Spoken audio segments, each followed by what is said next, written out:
Hello. हाय। कुछ बातें मेरी बालकनी से।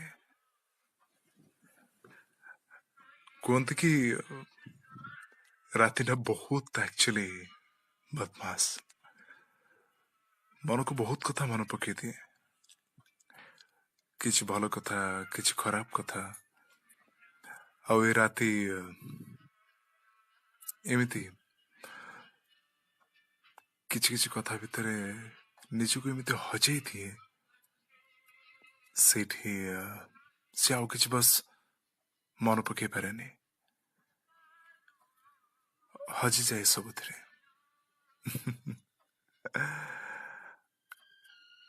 ଏ ରାତି ଯେତେବେଳେ ବହୁତ ସ୍ୱପ୍ନ ବି ଦିଏ, ଆଉ ବହୁତ ସ୍ୱପ୍ନକୁ ହଜେଇ ବି ଦିଏ। କେହି କେହି ଅନିଦ୍ରା ଥାନ୍ତି, ଆଉ କେହି କେହି କିଛି କିଛି ନୂଆ ସ୍ୱପ୍ନ ବୁଣୁଥାନ୍ତି। Dream, magical, lovely, spiritual, romantic, sad, ତା ଡେଫିନେସନ ବହୁତ ଅଛି। ଆଉ ଯେତେବେଳେ ଡ୍ରିମ୍ସ ଗୁଡ଼ିକ ଚାଲେ ସବୁ କଥା ନିଜ ଭିତରେ, ରାତିରେ କାହିଁ ହଠାତ୍ ଭଲ ଲାଗେ।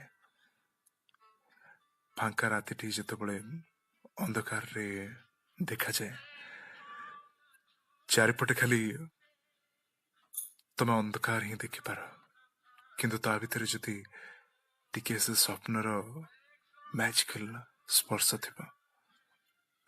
ମୋ ଲାଙ୍ଗୁଏଜରେ କହିବାକୁ ଗଲେ ଜଷ୍ଟ ଇମାଜିନ୍, ଭୋକିଲା ଲୋକ ଯଦି ଗୋଟେ ଖାଇବାର ସ୍ୱପ୍ନ ଦେଖୁଥିବ, ଯାହାକୁ କେବେ ଭଲ ପାଇବା ମିଳେନି, ସେ ଯଦି କି ଭଲ ପାଇବା ବିଷୟରେ କାହାକୁ ସ୍ୱପ୍ନ ଦେଖୁଥିବ, ଯାହାକୁ ଲାଇଫରେ ବଡ଼ ଜିନିଷ ହାସଲ କରିବାର ଅଛି, ସେଇ ବିଷୟରେ ସ୍ୱପ୍ନ ଦେଖୁଥିବ। ଏ ଅନ୍ଧକାର ରାତିଟା କେତେ କଲରଫୁଲ ଲାଗେ ସେ ସମୟରେ, isn't it? ରାତିକି ଲୋକ ନେଗେଟିଭ ଥଟ୍ରେ ନେଇଯାଆନ୍ତି, ବେଳେବେଳେ ଅନସେଫ୍ କୁହନ୍ତି, କିନ୍ତୁ ବେଳେବେଳେ ମୋ ହାର୍ଟ ଥ୍ରୁରେ ଏ ରାତିକୁ ଦେଖ, ସେ ତମକୁ ବହୁତ ସୁନ୍ଦର ଦେଖାଯିବ। ଆଗାମୀ ଦିନ ପାଇଁ କିଛି କଥା ଥିବ ତା ଭିତରେ, ଆଉ ଅନେକ ସ୍ୱପ୍ନ ସେ ବୁଣୁଥିବ। ଲାଗେ କି ଦିନଠୁ ଅଧିକ ରଙ୍ଗୀନ ରାତି। ଆଉ ଏଇ ରାତି ଯେତେବେଳେ ରଙ୍ଗୀନ ହୁଏ, ସେତେବେଳେ ସ୍ୱପ୍ନ ତାର ଭୂମିକା ନେଇଯାଏ ଲିଚୁ ଲାଇଟ୍ ପରି। ଏଇ ଯେମିତି ଟିମ୍ ଟିମ୍ ହେଇ ଜଳୁଛି ଆପଣଙ୍କ ପାଖରେ। ଏକୁଟିଆ କଥା ସବୁବେଳେ ଚାଲିଥାଏ ମନରେ, ଯେ ମୁଁ ଏକୁଟିଆ ହେଇଯାଇଛି, ମୋ ପାଖରେ କୌଣସି କଥା ଗୁଡ଼ିକ ନାହିଁ। ବଟ୍ ଷ୍ଟିଲ୍ ଯେତେବେଳେ ଏକୁଟିଆ କଥା ମନରେ ଆସେ, ସେ ସମୟରେ ସେ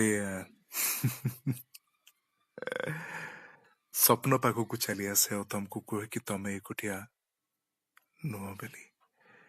କେହି ନା କେହି ଜଣେ ପାଖକୁ ଚାଲି ଆସେ, କେବେ କାଳ୍ପନିକ ଇମେଜ ଦେଇଦିଏ ସ୍ୱପ୍ନ, ଆଉ କେବେ ବାସ୍ତବକୁ ଆଉ ଗୋଟେ ନାଟକୀୟ ଢଙ୍ଗରେ ପରିବେଷଣ କରେ। ଦେଖା ହେଇଥିବା ଲୋକଟି ସକାଳେ ହଠାତ୍ କେମିତି ରାତିରେ ସ୍ୱପ୍ନରେ ଚାଲି ଆସେ, କିଛି ଜଣା ପଡେନି। ଅଜଣା ମଣିଷଟିଏ ବା ଅଜଣା ଜାଗାଟିଏ ବା ଅଜଣା ବସ୍ତୁଟିଏ କେମିତି ସ୍ୱପ୍ନରେ ଚାଲି ଆସେ, ଜଣା ପଡେନି। ମନ ଭିତରେ କରିଥିବା କୌଣସି ଏକ ଭୁଲର ତର୍ଜମା କେମିତି ସେ ସ୍ୱପ୍ନ କରିଦିଏ, ଜଣା ପଡେନି। କେମିତି ତା ପାଖରେ ଛିଡା ହେଲେ ଭଲ ପାଏ ବୋଲି କହିବା ପାଇଁ ଭୟ କରୁଥିବା ଲୋକଟି ସ୍ୱପ୍ନରେ ତା ପାଖରେ ଏତେ ଚିତ୍କାର କରି ମୁଁ ତତେ ଭଲ ପାଏ, ମୁଁ ତତେ ଭଲ ପାଏ କହିଯାଏ, ଜଣା ପଡେନି।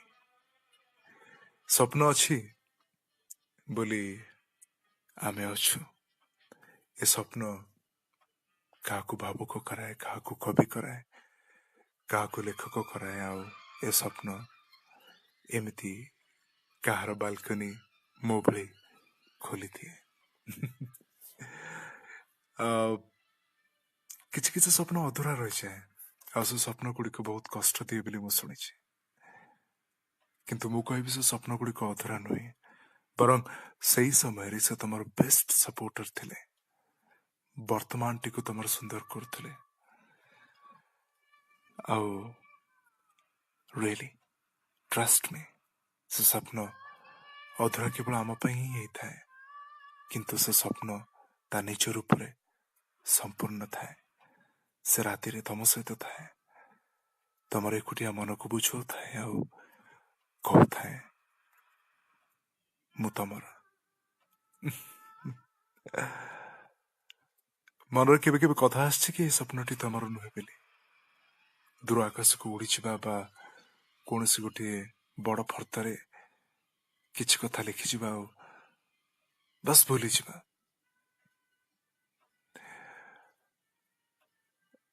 ଏଇ ସବୁ କଥା ଗୁଡ଼ିକ ଯେତେବେଳେ ମନରେ ଆସେ ନା, ସେତେବେଳେ ମନ ଭିତରୁ ବହୁତ କଥା ବାହାରି ଚାଲି ଆସେ। ବେଳେବେଳେ କିଛି ସାଙ୍ଗ ମତେ ଦେଖାନ୍ତି ଆଉ ପଚାରନ୍ତି, ସ୍ୱପ୍ନ ଆଉ କଣ ରହିଛି ଜୀବନରେ? ଏଇ କିଛି ପଇସା, ଏଇ କିଛି ଭଲ ଲାଇଫଷ୍ଟାଇଲ, ଏଇ କିଛି ଡ୍ରିମ୍ସ ଯୋଉଟା ମୁଁ କେବେ ଭାବିଥିଲି ତାକୁ ଫୁଲଫିଲ କରିବା ପାଇଁ। ବିଷୟ ମୋର ସ୍ୱପ୍ନ ନୁହେଁ, ବିଷୟ ସ୍ୱପ୍ନ କେମିତି ଆଙ୍କୁଛି ଆମର ଏ ମନ। ତା ପାଖରେ କୋଉ ସାଇଣ୍ଟିଷ୍ଟ ବା କୋଉ ନାସା ବା ଇସ୍ରୋର ଟେକ୍ନିସିଆନ କାମ କରୁଛନ୍ତି ଯେ ସେ ଏତେ ସୁନ୍ଦର ଭାବରେ ମିରାକଲ୍ସ ଗୁଡ଼ିକ ତିଆରି କରିଦଉଛି ମନରେ। ତା ପାଖରେ ଏତେ ସ୍କିଲ୍ କୋଉଠୁ ଆସୁଛି? ଯେତେବେଳେ କୌଣସି ପ୍ରଶ୍ନର ଉତ୍ତର ପାଏନି, ସେତେବେଳେ ପୁଣି ଥର ମନ ପାଖକୁ ଫେରିଲେ ଜଣା ପଡେ କୋଉ ଦିନର କଥା ଗୁଡ଼ିକ ମନ ଭିତରେ ଯୋଉ ଦବି ହେଇକି ରହିଥିଲା, ସେ ସ୍ୱପ୍ନର ରାଜା ସେ କଥା ଗୁଡ଼ିକୁ ବୁଣୁଥିଲା। ଯେତେବେଳେ ତାର ବୁଣାବୁଣି କାମ ସରିଗଲା, ସେ ଏମିତି ଗୋଟେ ଦିନ ରାତି ବାଛି ନେଲା, ଆଉ ସେ ରାତିରେ ତମ ଆଖିର ପଲକ ତଳେ ସେ ସ୍ୱପ୍ନକୁ ବିଛେଇ ଦେଲା। ଯୋଉଠି ତମେ ନିଦ ପାଲିଙ୍କିରେ ଶୋଇଗଲା, ଆଉ ସେ ସ୍ୱପ୍ନ ତାର ସବୁ କାରିଗରୀ ତମ ଆଖି ସାମ୍ନାରେ ଝଲଝଲ କରିକି ଦେଖେଇ ଦେଲା। ଲାଗିଲା ଯେମିତି ଏଇ କଥାଟି ମୋ ସହିତ ଘଟୁଛି। ଏଇଠି ତ ମୁଁ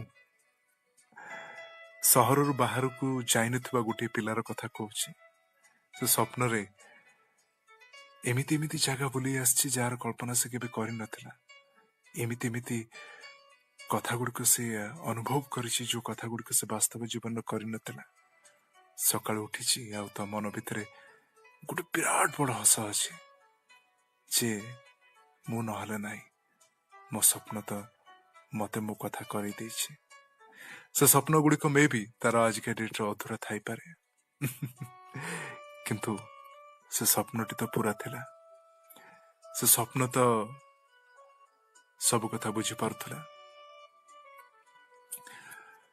ସେ ସ୍ୱପ୍ନ ଦେଖିପାରୁଥିଲା ଯେ ତା ଜୀବନରେ କଣ ଘଟୁଛି ଆଉ କଣ ନ ଘଟୁଛି।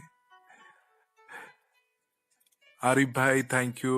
एंड आप जैसे बोल रहे हो कि हिंदी में बोलने के लिए, डेफिनेटली हिंदी में बोलूंगा।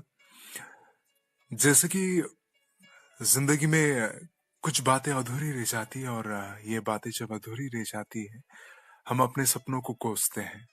ये सपना क्यों आया था मेरे जहन में? ये सपना इसलिए तो नहीं आया था कि मुझे कोई गुमराह करना चाहता था, या मेरे दिल का बहम था ये, या फिर ये कुछ ऐसा था जो मेरे साथ होना नहीं चाहिए था। सपना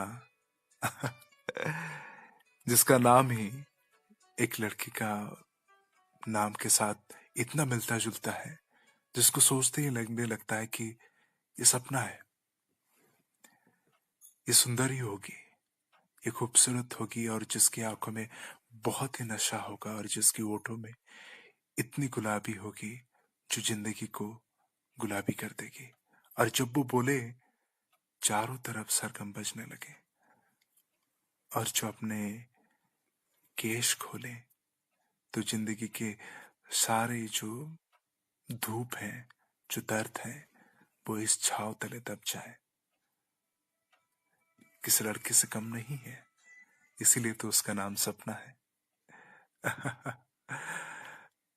कुछ बातें मेरी बालकनी से, ये बातें चलती रहेंगी, ये सिलसिला यूं ही आगे चलता रहेगा, दिल से दिल जुड़ता रहेगा, और कहीं किधर एक नया सपना यूं ही बुनता रहेगा। प्यार करते रहिए, कुछ बातें आपकी बैल्कनी से, कुछ बातें मेरी बैल्कनी से यूं ही शामिल करते रहिए। आज के लिए मुझे इजाजत दीजिए। आरिफ भाई, थैंक यू, थैंक्स लॉर्ड। सागर भाई, संतोष सामल एंड थैंक्स जो माने मते शुणुले ଆଉ କିଛି ସ୍ୱପ୍ନ ବୁଣିବା ପାଇଁ ଚେଷ୍ଟା କରୁଥିଲେ। Love you, bye bye, take care.